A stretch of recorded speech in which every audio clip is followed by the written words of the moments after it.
My family forgot to reserve my flight and hotel for my sister's Hawaii wedding. Sorry, sweetheart. Visual.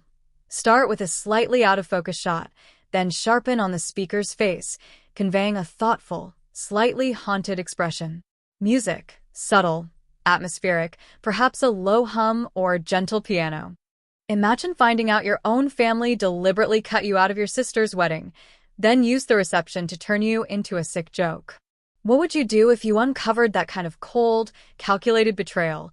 Asterisk, asterisk, because that's exactly what happened to me, and it set in motion a chain of events that shattered my entire family, leaving me wondering if some truths are just too devastating to be told.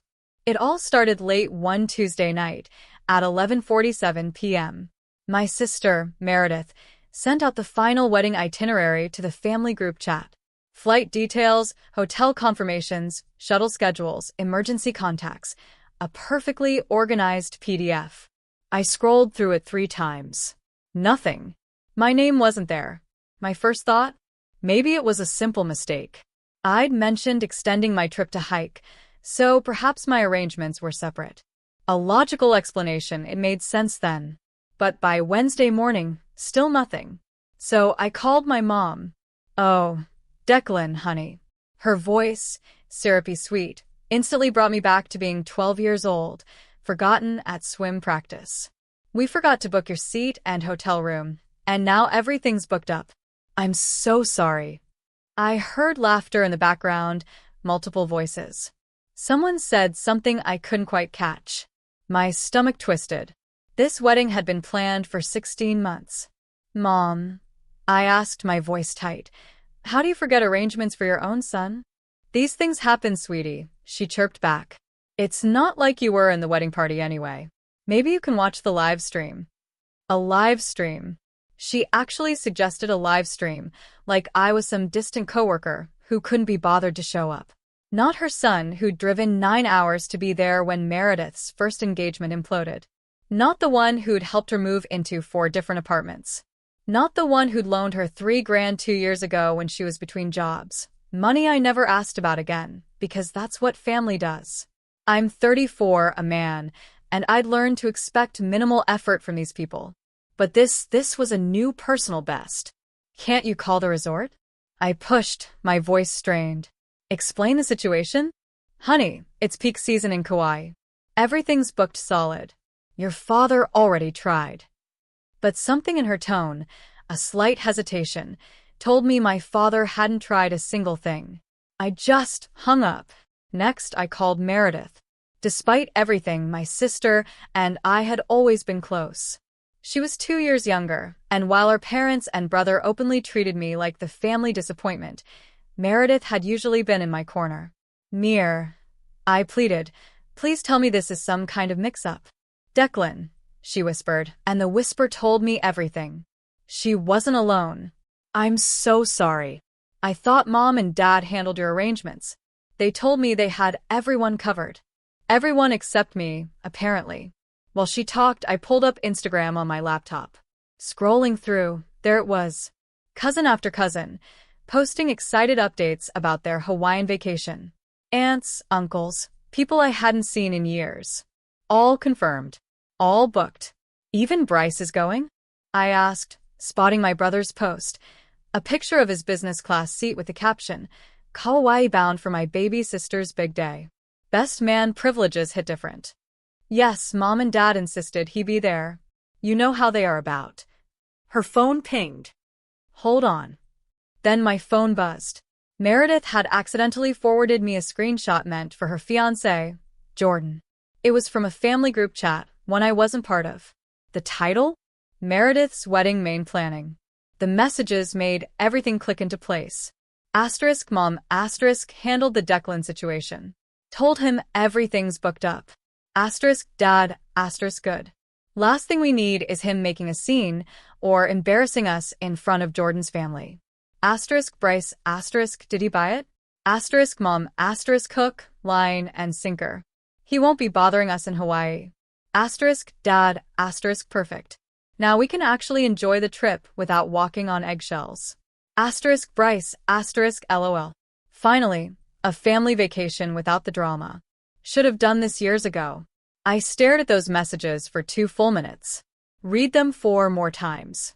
I'd expected rage, or maybe crushing hurt. What I felt instead was just cold, like finally seeing undeniable proof of something you always knew deep down, but couldn't quite nail down. Declan, you still there? Meredith's voice sounded small. You need to explain this right now. I forwarded the screenshot back to her. Her gasp sounded genuine. Oh my God. I had no idea. I swear I thought you were included. I believed her, but that didn't make any of it easier to swallow. The next morning, I called my father. Didn't bother with pleasantries. I saw the group chat. I know you deliberately didn't book my ticket or room. A long pause. Then he cleared his throat, switching into his corporate voice, the one he uses when he's pretending to be some kind of executive. Look, son. We thought the wedding would go smoother without you there. Jordan's family has some important business connections attending. We can't afford any incidents. Incidents? When have I ever caused an incident? The 4th of July 3 years ago. Your cousin's graduation party. Your temper, Declan. The way you get when you feel slighted. We're just being practical. Dad. I shot back, my voice shaking. At that 4th of July, you spent 45 minutes telling everyone my job was basically playing with computers. You called my apartment a halfway house. You brought up my ex-girlfriend 4 separate times. And when I finally responded, suddenly I'm the one with the temper problem? I work as a systems administrator for a hospital network. It's not glamorous, but it pays well, and I'm good at it. To my father, anything that doesn't involve a corner office and business cards isn't a real career. See, this is exactly what I mean, he sighed. You can't let anything go. Always keeping score. Always building a case against everyone. This is why people find you exhausting, Declan. I sat on my couch, memories flooding back. Yeah, I'd gotten into arguments at family events. After hours of nonstop disrespect that nobody else seemed to notice or care about. In my family's twisted math, standing up for myself always equaled causing a scene. This is a new low, even for you, I said, my voice barely above a whisper. You'll get over it, he replied dismissively. You always do. That night, I went full detective mode. I called the resort directly, explained I was Declan, brother of the bride, and there seemed to be a mix-up. The receptionist was sympathetic. I'm so sorry, sir, but we're completely booked for those dates. It's our busiest season. Then she paused, typing. Actually, it looks like your sister's wedding party reserved a block of 30 rooms about 8 months ago. Yes, sir. It's one of our larger events this year. 30 rooms, and somehow they forgot to book one for their own son and brother. I spent the next 2 days calling every airline, searching Airbnbs, hotels, even considered sleeping in a rental car, if I could just get there. Nothing. Between the wedding and spring break, everything within a reasonable distance was legitimately full.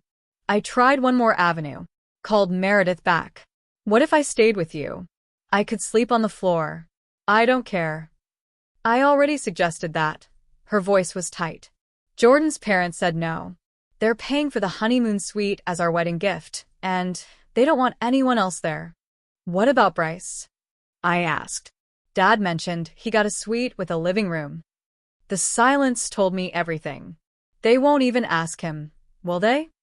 Mom and Dad contributed $6,000 toward Bryce's trip, she finally admitted. They said it was important for him to be comfortable since he's giving a speech. $6,000. The same parents who told me 3 months ago they couldn't help with my flight because they were stretched thin. The same parents who swore they were handling everyone's arrangements equally. Then came the last nail in the coffin. One of my cousins posted a photo from her Hawaii-bound flight. Thanks Uncle and Auntie for the surprise upgrade to first class. #BestCousinWedding. She had been given my hotel room and a first-class upgrade. The everything's booked excuse? Another lie. They'd deliberately given away my spot to her. When I called my mother to confront her about my cousin's room, her mask finally slipped. You've always been so sensitive, Declan. This isn't about you. It's about giving Meredith the perfect wedding without worrying about your feelings getting hurt over every little thing, or you getting into one of your moods. Why can't you just think about someone else for once? In their heads, I was the selfish one for wanting to be at my own sister's wedding. I was the bad guy for being upset about getting cut out on purpose. That night, lying in bed, staring at the ceiling, I made a decision. If they wanted me gone so badly, I'd give them exactly what they wanted. But not just from the wedding. From everything. Saturday morning, coffee in hand, I logged into the private live stream link Meredith had texted me with another apology. The camera showed an outdoor venue overlooking the ocean, white chairs in perfect rows. Guests filtered in, wearing linen suits and sundresses. I watched faces I hadn't seen in years take their seats. Cousins from Ohio, my dad's golf buddies, my mom's book club crew, extended family who'd barely spoken to Meredith in a decade. All flown out on the family dime while I sat alone in my apartment, 3,000 miles away. Then I noticed it. Front row, next to my parents, there was an empty chair with a place card. Declan. The planner fussed with it like it mattered. Meredith probably insisted I have a seat, hoping I'd still show. My parents didn't fight it. An empty chair looks tragic and classy, and it lets them do the sad saint routine later. We saved him a spot. It also makes my absence look like my choice, not theirs. Perfect optics, zero effort, maximum control. The ceremony started. My dad walked Meredith down the aisle. She looked beautiful, but even through the screen, I could see her eyes dart to that empty chair as she passed. Her smile faltered for half a second. During the vows, my mother dabbed at her eyes with a handkerchief, full performance mode. My father sat beaming in the front row while Bryce stood tall next to Jordan at the altar. Both sides of my family looked like a stock photo of the perfect, supportive unit. After the ceremony, my phone started blowing up with tagged posts. Such a beautiful ceremony. Wish you could have made it, Declan. Missing you today, cousin. Family isn't complete without you. The fake concern was almost impressive. They were creating a public narrative that I'd chosen not to come, or couldn't afford the trip, or was too unstable to travel. No one acknowledged the truth. A different cousin, one of the few family members who'd always genuinely been in my corner, texted me separately. This is messed up. I know what they did. I'm recording some of this so you can see how they're acting. The videos she sent over the next few hours told the real story. During the reception, my father stood up to toast. He did the glass tap thing like he'd been waiting all night to be the main character. Before I start, he said, smiling like a politician at breakfast, we did save a seat for Declan. He couldn't make it. He let that hang just long enough for people to do the sad nod. Then he added, casual as a paper cut. Probably for the best. Big events can be a lot. A few people chuckled. Not roaring laughter, more that polite, we don't know the story, but we'll follow your lead noise. Then he launched into the safe, sentimental stuff. All scripted. All clean. My cousin's videos kept coming throughout the night.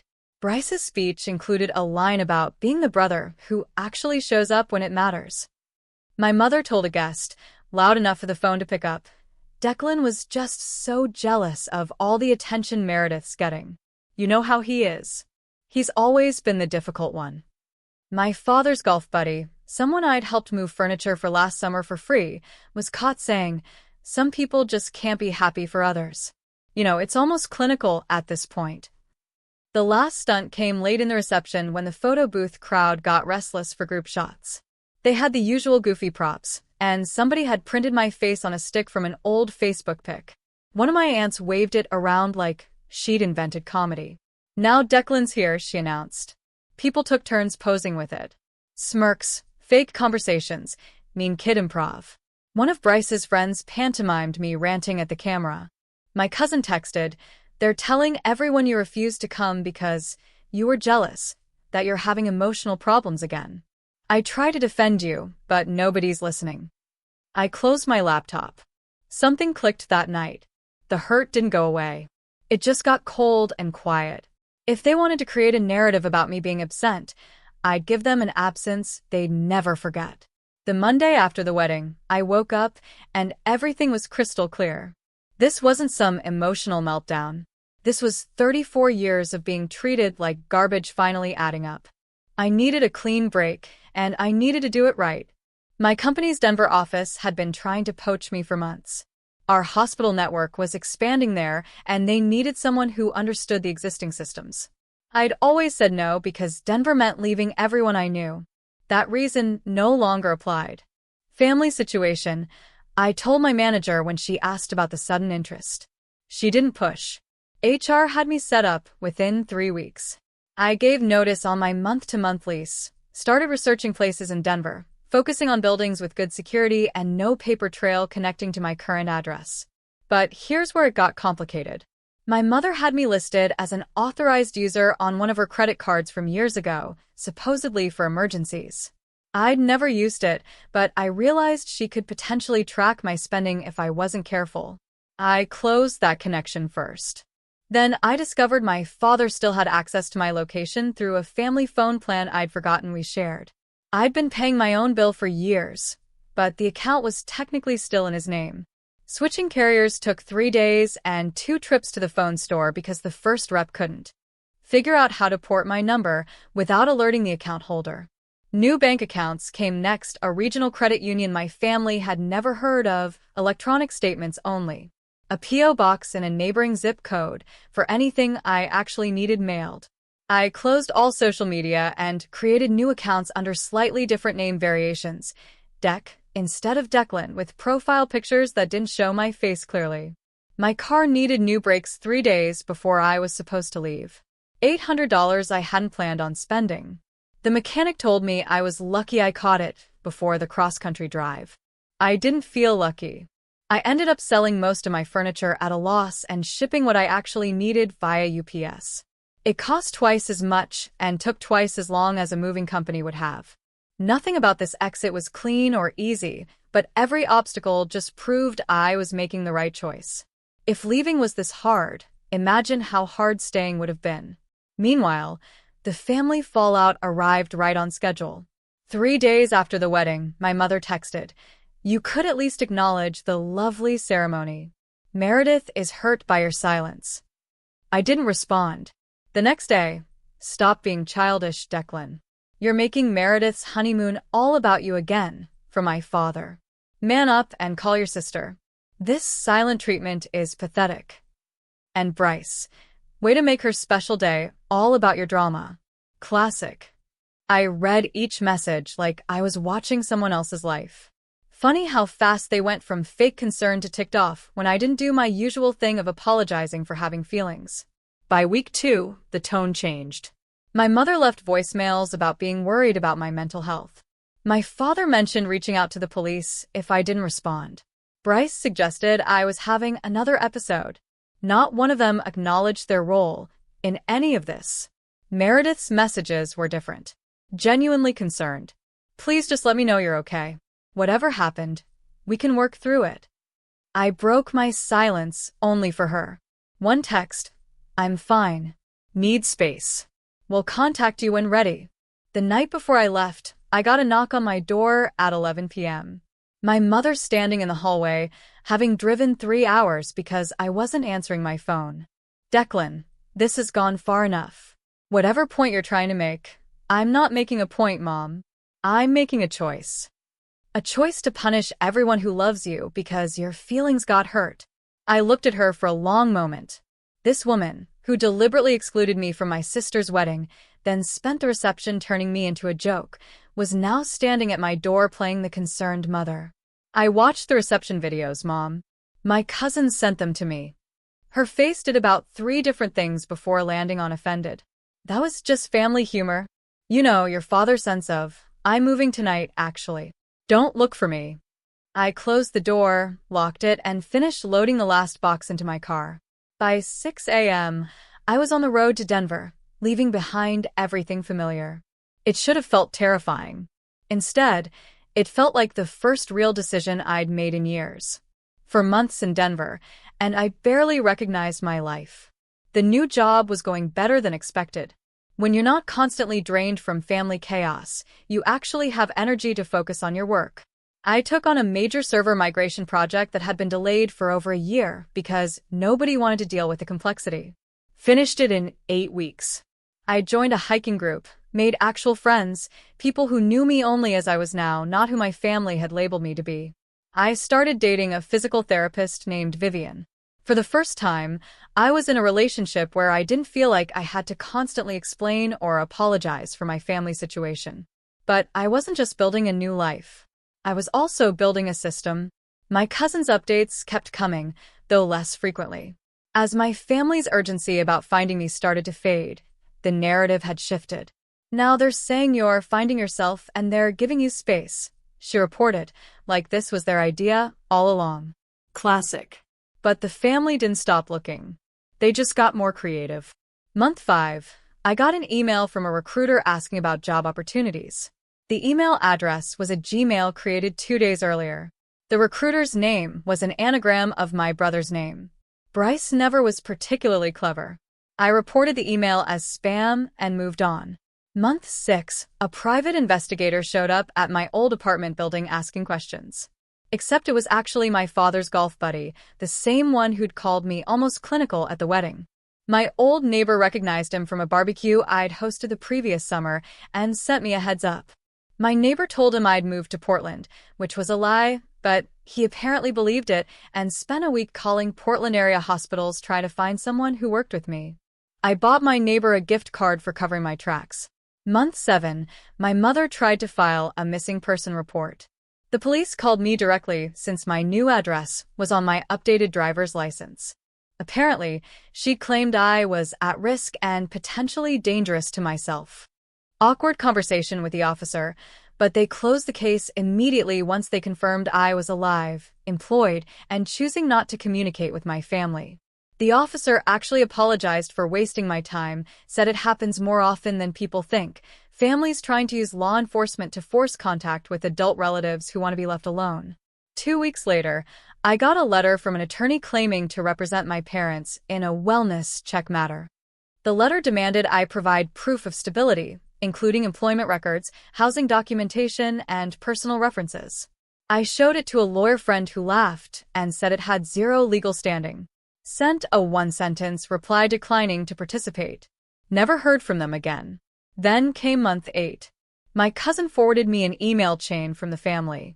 My father had been diagnosed with a heart condition, supposedly triggered by stress over my disappearance. My mother was planning a family gathering to support each other during this difficult time. I called my cousin directly. "What's the real story?" "Your dad's fine," she said bluntly. "I saw him at the club last week playing 18 holes. When I mentioned the heart thing, he actually laughed and said sometimes family needs a little motivation to come together." There it was. A fake health scare to drag me back home. The manipulation was so obvious, it was almost insulting. "There's something else," she added. "Your mom's been telling people you have a substance problem, that you disappeared to go to rehab." "I don't even take aspirin." "I know, but it's working." People feel sorry for them now. Poor them. Dealing with such a troubled son. I thanked her for the heads up and kept doing my thing. The peace I had in Denver told me everything I needed to know. Month 9. Things shifted again. Meredith called. First real conversation since I'd left. "Jordan and I are separating," she said, her voice raw. "Remember those screenshots you sent me before you moved?" The family chat. It made me start paying attention to how his family operated. Same patterns. Same rigid roles. The wedding pressure just magnified everything. She explained that Jordan's family functioned exactly like ours. Same blame one person for everything energy. Same obsession with looking perfect. Once she saw it, she couldn't unsee it. "I'm not saying it's permanent," she clarified. "We're both in counseling, but for the first time, I'm actually prioritizing what I need over what everyone expects." We started talking regularly after that, rebuilding something real. Month 10. I got an unexpected call. My grandmother, my father's mother, who'd essentially vanished from family life when I was a teenager. "I heard about what happened," she said without preamble. "My granddaughter told me everything. I wanted you to know you're not the first one they've done this to." Turns out the family dynamics didn't start with me. My father had been the golden child in his generation. His brother had been the scapegoat. My grandmother had tried to intervene and got labeled difficult and gradually frozen out. Your father learned it from watching your grandfather, she explained. And your mother came from a family with similar patterns. They reinforced each other. It goes back generations on both sides. Talking to her filled in blanks I didn't even know were there. What happened to me wasn't personal. It was just how this family worked. Different generations, same playbook. A few weeks later, Meredith called with news about their 35th anniversary party. They're calling it a healing gathering, Meredith said. Mom's been telling everyone it's about bringing the family back together. Let me guess, I replied. The unspoken theme is getting me to fall back in line. Our cousin says there's a whole plan. Dad's calling it an intervention. I'd been expecting something like this. 11 months of silence clearly wasn't getting them what they wanted, so they were stepping it up. What exactly are they planning? Meredith had been quietly documenting things since our conversation started. It was one of the changes I'd seen in her. She'd stopped automatically defending family behavior and started actually looking at it. They've assigned roles. Dad's the voice of reason. Mom's the wounded mother. Bryce is supposed to contrast his reliability against your instability. Various cousins and aunts are lined up to share concerns about your behavior over the years. So, a coordinated character assassination disguised as concern. Essentially. Our uncle isn't invited, by the way. Grandma either. Just the people who will play along. I thought about it for a full week. Old me would have either skipped it or shown up ready to fight, which is exactly what they wanted. But I wasn't that guy anymore. I'm going to go, I told Meredith. Are you sure? She sounded nervous. They're going to, I said. I know exactly what they're going to do. That's the point. I spent the next 3 weeks getting ready. First, I organized everything I'd documented over the years. Screenshots, recordings, timestamps, financial records showing how differently they treated me versus Bryce, text messages, social media posts, not to use as weapons but as evidence. Second, I did some digging on my family's business stuff and professional connections. My father's insurance brokerage had some interesting client relationships I'd noticed over the years. Bryce's construction company had contracts with several municipal entities that had specific ethical requirements. My mother's position on her hospital's auxiliary board came with certain professional standards. I wasn't planning to destroy anyone, but I wanted to know what cards I had if they tried to take things further. Third, I called my grandmother. I want you there, I told her. Whatever happens, they won't want me. They don't get to decide who I bring, she laughed. First time I'd ever heard her sound genuinely happy about something family-related. The night before the gathering, my cousin called with final intel. They're planning to present you with a list of conditions for rejoining the family. Regular check-ins, supervised visits, mandatory counseling, but only with a therapist they approve, and written apologies to various family members for your behavior over the years. Written apologies. Bryce apparently drafted a template. Of course he did. One more thing, she added. Your mom's been telling everyone you might be unstable enough to get violent. She's arranged for one of your other uncles to be ready to intervene if you have an episode. They were laying groundwork to physically remove me if I didn't submit. Preparing witnesses who'd confirm I was the aggressor if anything went wrong. So I switched up my approach. The day of the gathering, I arrived 45 minutes early. Parked down the street, walked in before most people arrived, while my parents were still fussing over appetizer arrangements. My mother saw me first. Her face did shock, then panic, then this fake warm thing.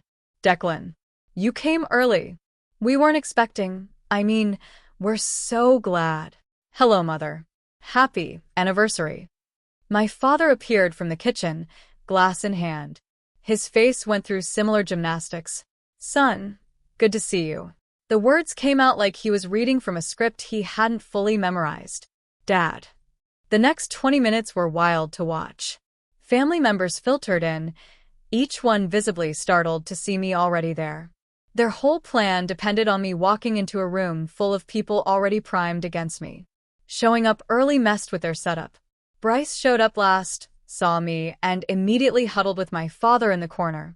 Lots of urgent whispering. My grandmother arrived shortly after, which caused another wave of "she wasn't supposed to be here." That threw another wrench in their plans. By the time dinner started, their whole coordinated thing was already falling apart.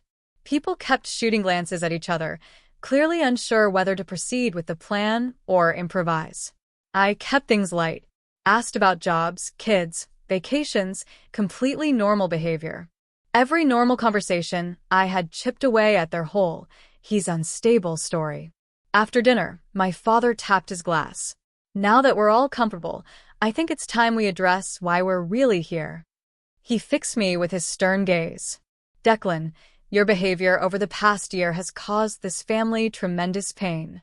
We've all been affected by your choices." Here it came, right on schedule. "We've compiled a list," he continued, producing typed pages. "Instances where your behavior has been problematic, dating back to when you were a teenager. We thought it might help you understand the patterns others see that you apparently don't." One by one, family members contributed their pieces. Every time I'd stood up for myself was labeled aggressive. Every boundary I'd set was selfish withdrawal. Even being excluded from the wedding was somehow evidence of my instability. Bryce spoke about the burden of being the responsible brother. A bunch of aunts chimed in with their rehearsed little stories. Throughout it all, I stayed silent, made eye contact with each speaker, poker face. You could see them squirming. They'd expected defensiveness, anger, maybe a breakdown that would confirm their diagnosis. Me just sitting there, calm and quiet, threw them off completely. Finally, my father concluded, "So, we've all agreed. If you want to be part of this family going forward, there need to be conditions." He produced another document. The conditions my cousin had warned me about: regular check-ins, supervised visits, approved counseling, written apologies, and, this was new, financial restitution for the emotional burden I'd placed on the family. The room fell silent. All eyes on me. I took a slow sip of water, set down my glass. "Thank you all for sharing. I've listened to everything.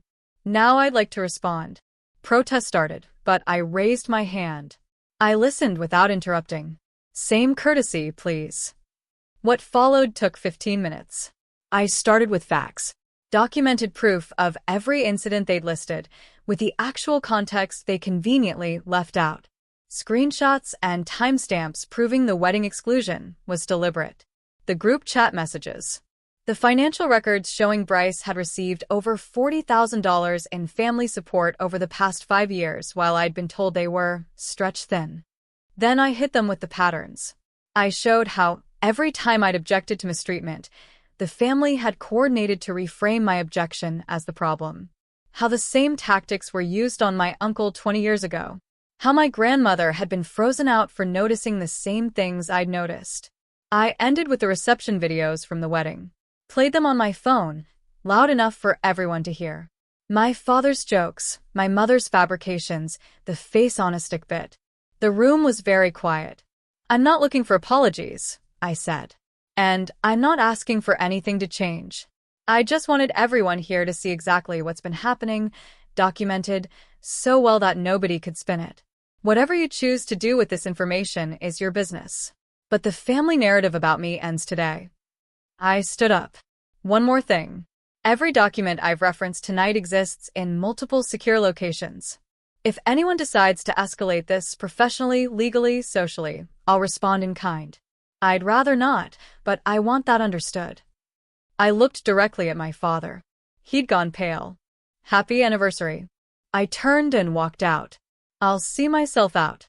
The fallout wasn't immediate. It was gradual, and it was largely self-inflicted. Within weeks of the gathering, the family drama started leaking into places they couldn't control. Extended relatives who'd witnessed the intervention started talking. Old family friends, who'd watched the dynamics for years, finally felt safe saying what they'd observed. The whole perfect family act was starting to crack. The first real domino fell when one of my father's biggest insurance clients, a regional hospital network, caught wind of the situation through a compliance officer who'd seen the social media fallout. Benefits departments do vendor checks at renewal time, and someone had forwarded the reception video in a work group chat. They started asking questions about the character of the broker handling their employee benefits contracts. I didn't initiate this. I didn't have to. I just made sure the publicly available information was easy to find for anyone who went looking. And when people asked me directly, I didn't lie or play dumb. His contract came up for renewal 3 months later. They went with a different broker. A lost account worth roughly $200,000 annually in commissions. The second domino, Bryce's construction company. Remember those municipal contracts with ethical requirements? One of them included a clause about maintaining professional standards of personal conduct for primary stakeholders. Bryce had posted some things on social media over the years that, when compiled together, painted a pattern that certain government officials found concerning. Bid evaluations are petty and paperwork-heavy, and procurement folks don't like headlines, even secondhand ones. Again, I didn't file any complaints. I didn't contact anyone directly. I simply made sure his public posts were saved where anyone could find them.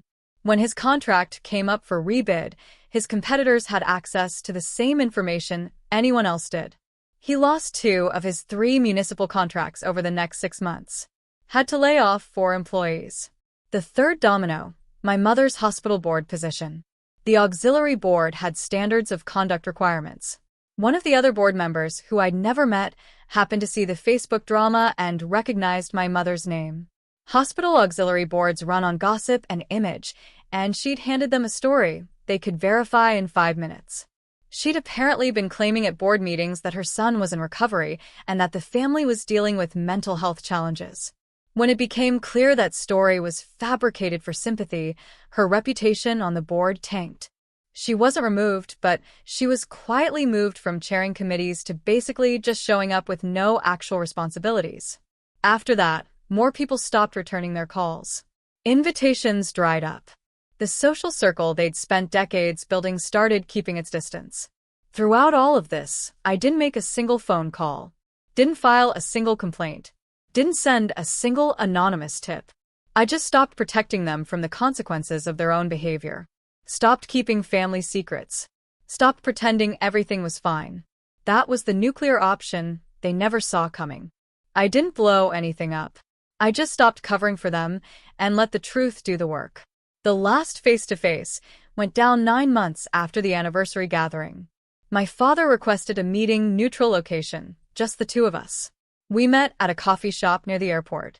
His choice, though I suspected he picked it so he could bail quick. He looked older, tired. The past year had clearly taken a toll. I'm not going to apologize, he said immediately. I don't think I was wrong to want to protect your sister's wedding. I know. But I underestimated you. He looked at his coffee cup. I didn't think you had it in you. The organization, the follow-through, the patience. That's the thing about scapegoats, Dad. I replied, my voice steady. We get really good at keeping records because nobody else is going to back us up. Is this what you wanted? Watching the family fall apart. The family falling apart isn't my doing. It's just what happens when the whole thing was held together by one person eating garbage, so everyone else could play happy family. I stopped doing that. He didn't have a response to that. What do you want? He finally asked. Seriously, what would it take for this to stop? Stop what? I haven't done anything except tell the truth and decline to attend events where I'll be mistreated. If the truth is damaging, that's not my fault. The truth? He almost laughed. You've always been obsessed with your version of the truth. My version has receipts. Yours has 30 years of people being afraid to contradict you. We sat in silence for a while. Your grandmother, he said finally. She's been calling people, telling stories about when I was younger. Things I thought were forgotten. Things that are apparently relevant now. He looked at me directly for the first time. Did you plan all of this? From the beginning? I shook my head.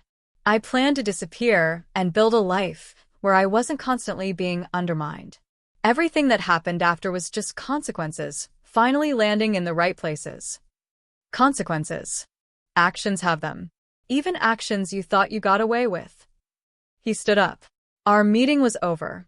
I don't know if this family can recover from what you've done, he said. What I've done is tell the truth. If the family can't survive truth, it was never healthy to begin with. He left. I finished my coffee. 6 weeks later, Meredith called with an update. Mom's stepping down from the board. Dad's talking about early retirement. Bryce is trying to sell his company to a competitor before things get worse. How do you feel about all of it? I asked. She was quiet for a moment. Honestly, relieved. For the first time in my life, I don't have to pretend everything's fine. The Emperor has no clothes, and everyone finally sees it. And us. We're good. I could hear her smiling through the phone. Better than we've ever been, actually. You're the only one who ever treated me like a person instead of a prop.